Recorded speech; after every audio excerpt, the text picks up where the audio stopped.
Hey guys, my name is Jen Carrasco. I am a serial entrepreneur, founder of many six-figure businesses.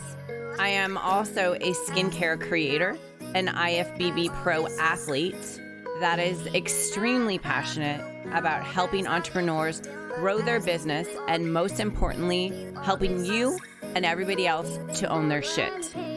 Welcome to Own Your Shit, the podcast. This is the show where we stop the comparison cycle, we eliminate the need for a secret sauce, and realize that the faster we own the way we stand in our own way, the faster and shorter the route is to creating that life we all crave. So, with that being said, now let's own your own shit. Hey guys, welcome to Own Your Shit podcast with Jen Carrasco. And I have another former Apex executive badass. And, you know, it's been a couple of the males lately happening, but I'm bringing in the females again because the females, we kick some ass. We get shit done. We're all about processes and procedures, getting shit done. We can organize it. And so this girl is the one that I want to introduce. She is absolutely phenomenal. I'm going to let her take over the reins and give her spiel and let her talk. And so there you go, Miss Texas State. Well, first, thank you for having me on, Jen. Obviously, it's so great talking to another female entrepreneur because there's really not enough estrogen in the space, not. So yes, I'm Aimee Ball. I am from Southern Louisiana, where we don't wrangle alligators on a daily basis, but you might see one or two. Single mom. I got two kids, one that just went off to college, one that's a junior in high school. So I'm almost an empty nester, turning 40 in a couple months. So, I have a lot of these midlife crisis type things going on right now. But I also hot. You got it all. You're way good. Well, to add to all that mix, I also run 3 different businesses. I kind of came, just a little bit of my background. I came from corporate America, worked for a Fortune 1000 company selling software to banks. Got to the point that a lot of us did where it was, I'm doing everything I can. I'm completely bored. I can't go any further with this company. What now? So I started my first company, which was a digital marketing agency, probably about 7 to 8 years ago. From there, we kind of got into that conundrum that I think we all go through, where it's, I am working 80 hours a week. I cannot possibly take on any more clients. I'm making good money, but I can't make any more because I can barely keep up with what I've got. So we built a software that kind of helped us with some of that, just navigating the different, like you said, processes, procedures, daily tasks. And when we built it, it worked so well. We were like, well, we can sell this to other people. So we started selling the software. And then probably about 3 to 4 years ago, I started coaching in this space. So because at that point, the marketing agency was running so well, the software was selling. It was like, well, I can't possibly serve everybody in the world. So why not teach these processes to other people? So over the past few years, I've worked with over 1,000 different companies, and I've coached probably 5,000 or so entrepreneurs around the world. And here we are now. So, I mean, honestly, to build a platform, right? I mean, we all learned how to build platforms and to do little things, but what was the thought process that you had to get behind to actually start building this? Because I think that's something where people would be like, I think this is going to be really hard. Yeah, well, especially for me, because I'm not scientific. I can't code. I know nothing about technology. I'm software, not hardware kind of person.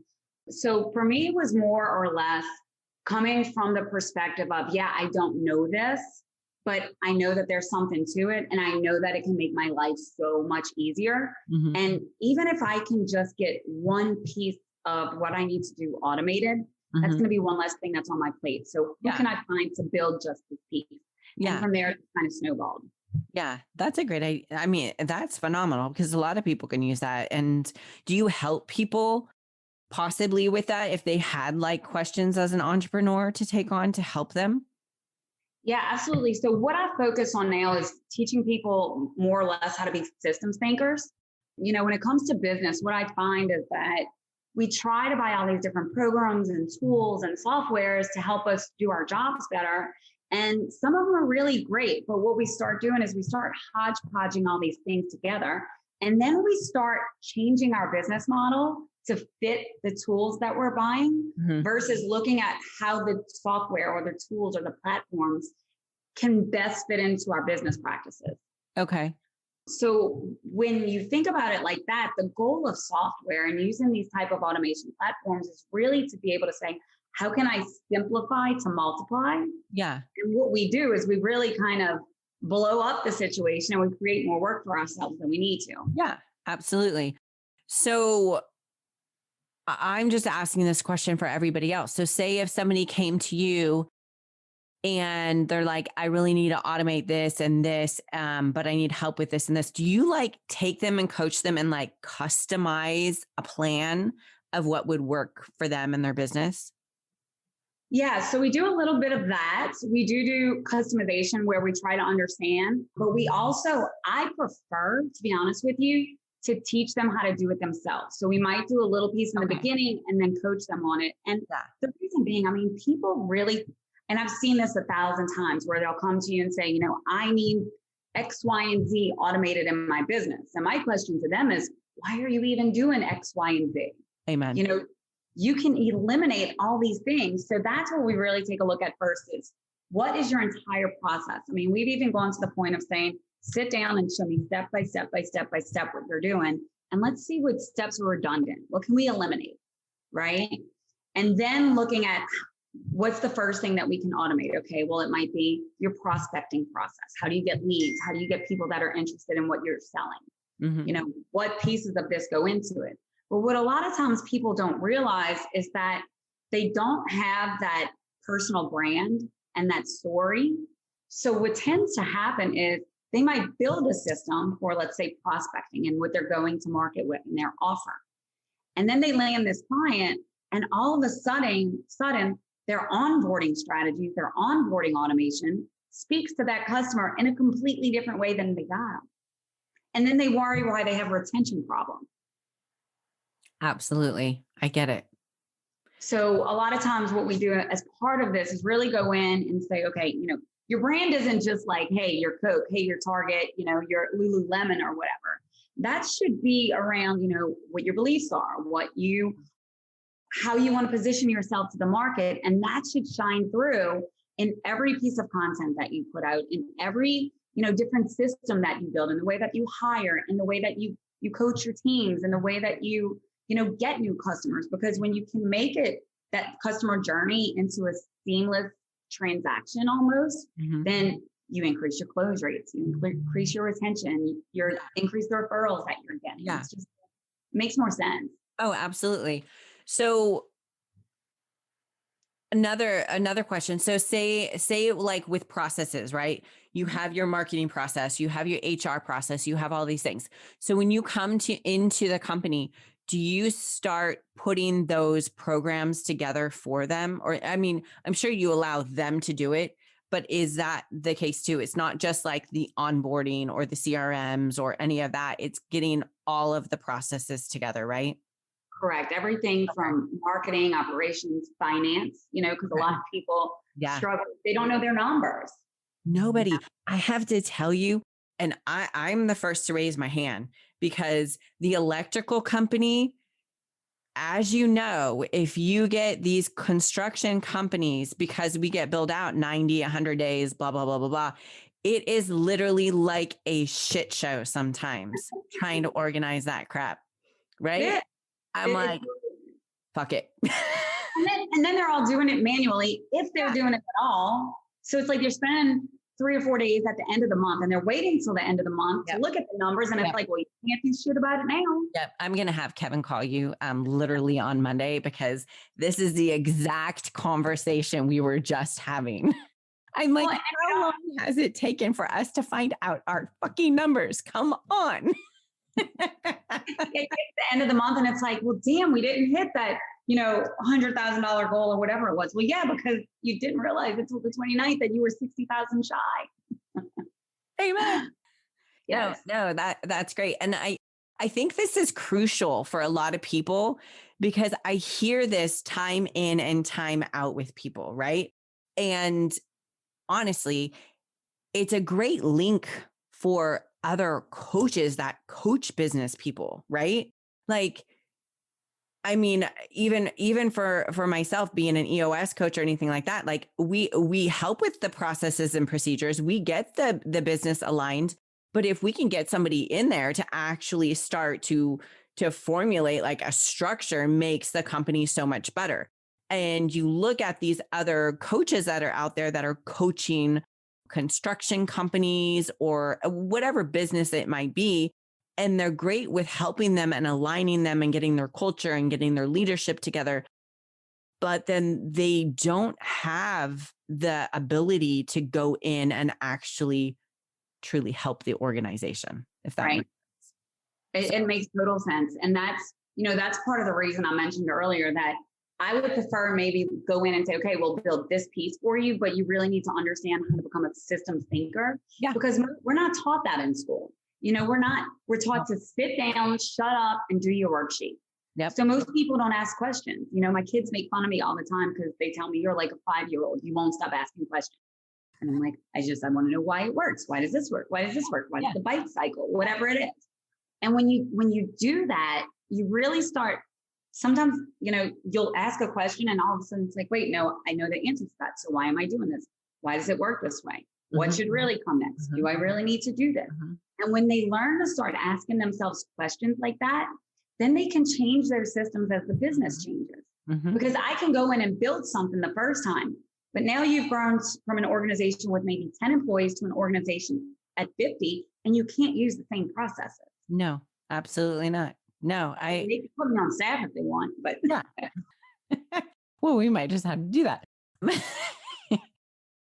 No, yeah. And so now that we talked a little bit about business, so I'm intrigued and I want to talk a little bit more because as you know, I was a single mom raising my son up into a certain age, and I feel like that's where I got my drive because I had to be a man. I had to be a woman. I also had to bring in the financial. I had to be the disciplinarian, and it all falls back. And I don't think people understand a lot of it. And I'm not giving credit to men that raise kids on their own. Like, kudos to them because they're dealing exactly with what we're dealing with. And a lot of times I get them saying, I don't know how you guys do this because they can't multitask like women can, right? So give me your feeling, like raising the kids and doing this. Like, how do you feel? I know for me, like I always felt like a fucking warrior. Like I could do this. That was always my thing. I could do this without anybody. Yeah. And that kind of sucks, right? In a way, and you don't realize it till you realize. You don't want it. Yeah. Yeah. So I was married at a young age. I think I had my daughter when I was 7 days shy of turning 21.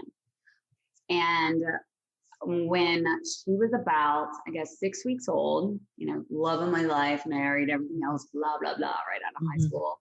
And he decided he was not ready to be a father anymore.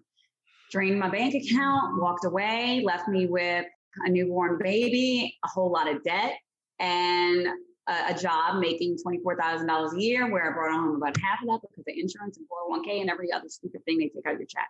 Yep. And by the grace of God, I never, went into a financial position. I still don't know how, probably because I ate ramen noodles and, Pop-Tarts every day, but that where we couldn't make it. But I swore that I would never depend on a man again. I would do everything myself and I would figure it out. And I busted my ass for a long time and, put the kids through private school. But yeah, to your point, that was always my why. And, it was, okay, well, I got to feed my kids. I got to send them to school. I got to provide good things for them. I want the life that I never had kind of thing. But you get, I think, independent to a fault. Mm-hmm. I agree with you.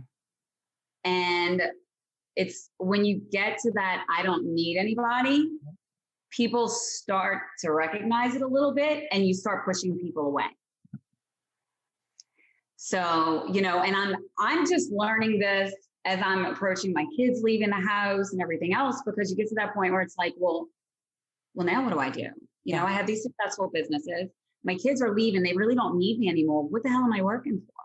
I don't want to do that. Like, do I even want to do this? Yeah. And you know what I think it is? Because I'm dealing with that right now, right? So Kevin and I aren't married, but I've always, like, whenever we get into an argument, my first defense is I can take care of myself. It's okay. Right? Like, that's not what a man wants to hear. Mm-hmm. They want to provide for you. And honestly, we want them to, right? Like, it's human nature. Other women might say, oh, no, blah, blah, blah. For me, I want that. That's human nature for me. I want to know that I'm cared for, right? Yeah, I want a hero. I do.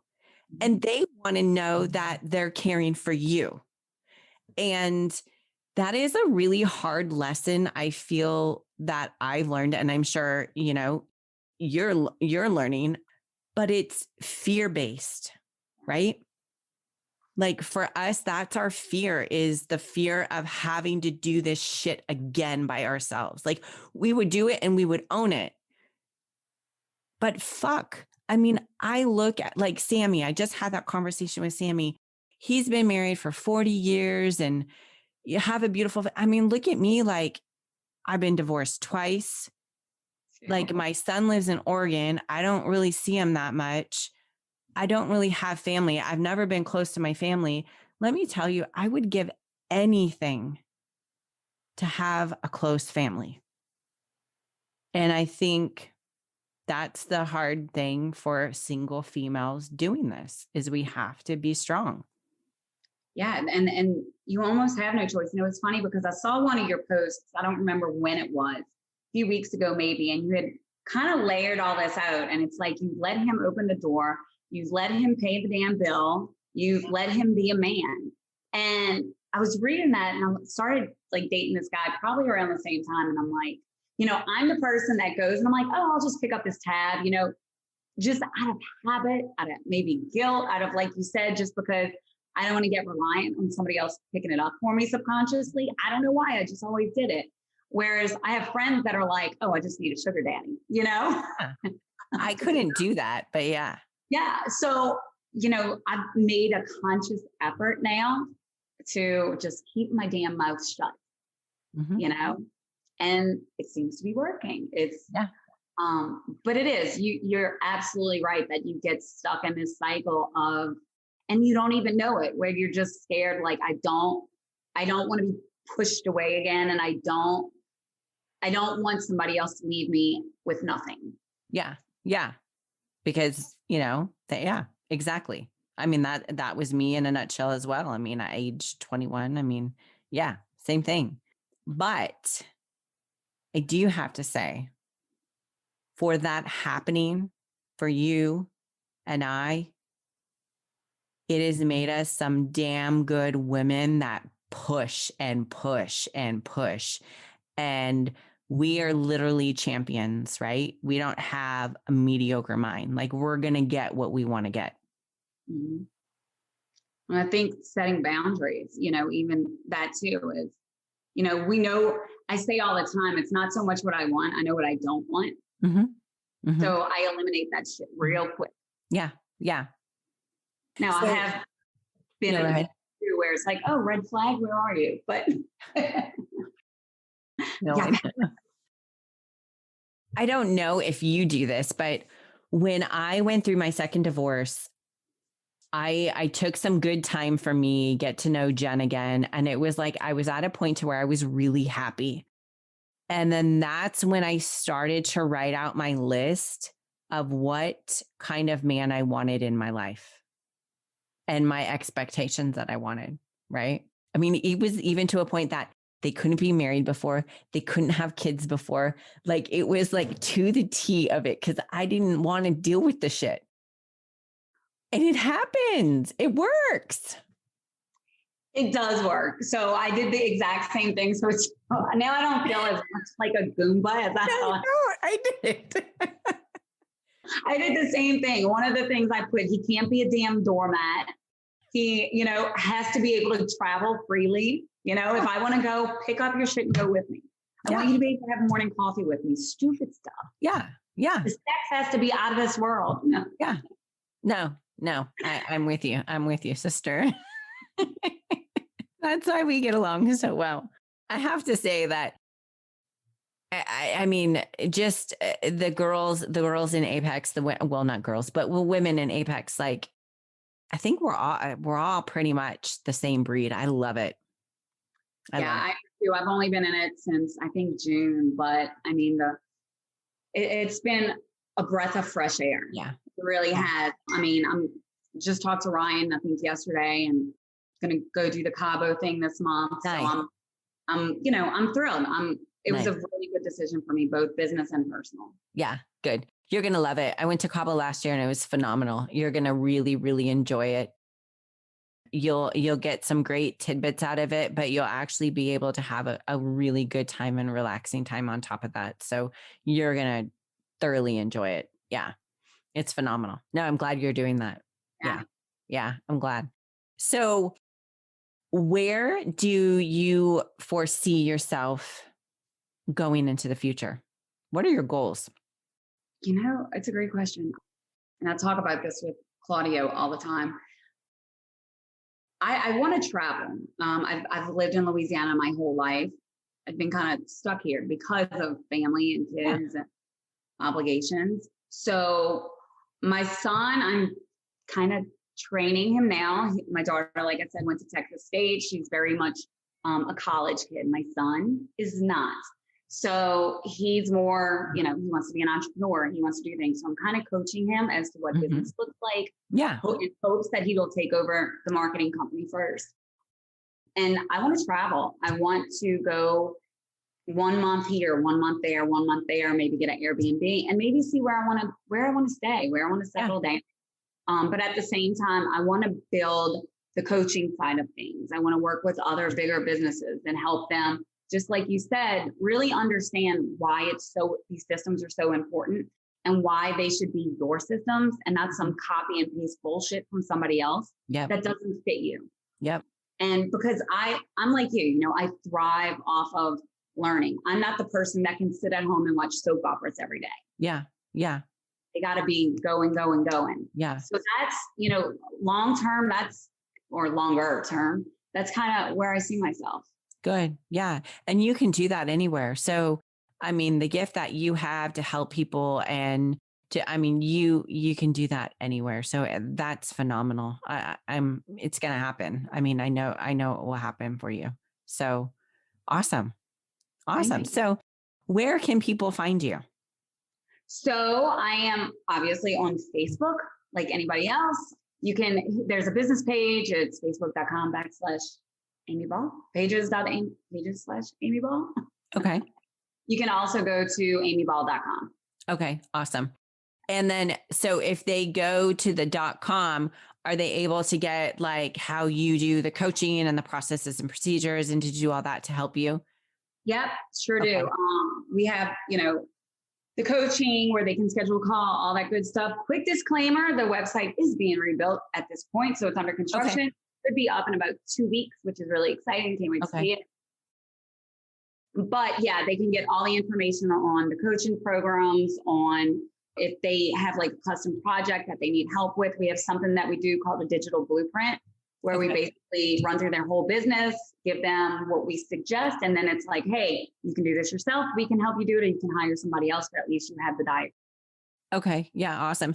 And then when we post this up too, we're going to have all your contact info so people can get a hold of you for all of that. But I love this because we get to know everything. We get to know everybody's structure in their business and how people can help. And that's why I created this podcast, because I really want that for entrepreneurs coming up. They have a lot of questions. They don't know who to go to. And, the basis of the podcast starting was own your shit, because a lot of us literally had to own our shit to get forward. I mean, you and I had to definitely learn the hard way and do these things to get forward. And so, yeah.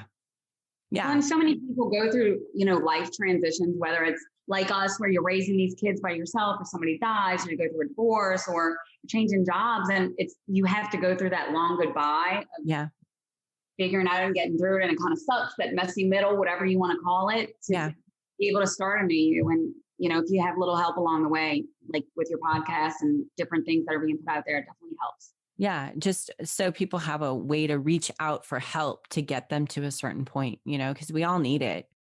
But I want to say thank you. And I appreciate the fact of you taking time out of your day to come on and give your information, but help other people and spend some time with me. Yes, honey. Well, thank you for having me. It's always good to see your beautiful face. Well, thank you. And I get to see you in a couple of weeks. So yes. When are you guys going to Cabo? 29th. The 29th of October? Of September. Oh, September. Oh, wow. Oh, wow.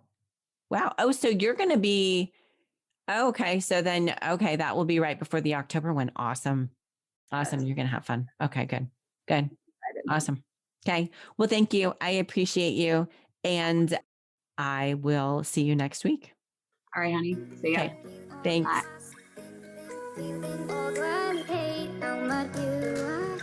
Well, guys, that's a wrap for another episode of Own Your Own Shit. Now that this is half the battle, owning your shit allows you the freedom to create something even better in your life. Getting out of your own way, it doesn't have to be lonely. Making sure to follow me for more advice. Follow me on every social media platform at Jen Carrasco. My Instagram is Jen Carrasco with 2 underscores. Find me on Facebook at the same name. And of course, share the episode with friends who need some help in the tough times, and typically helping them to own their shit. So with that being said, see you guys next week.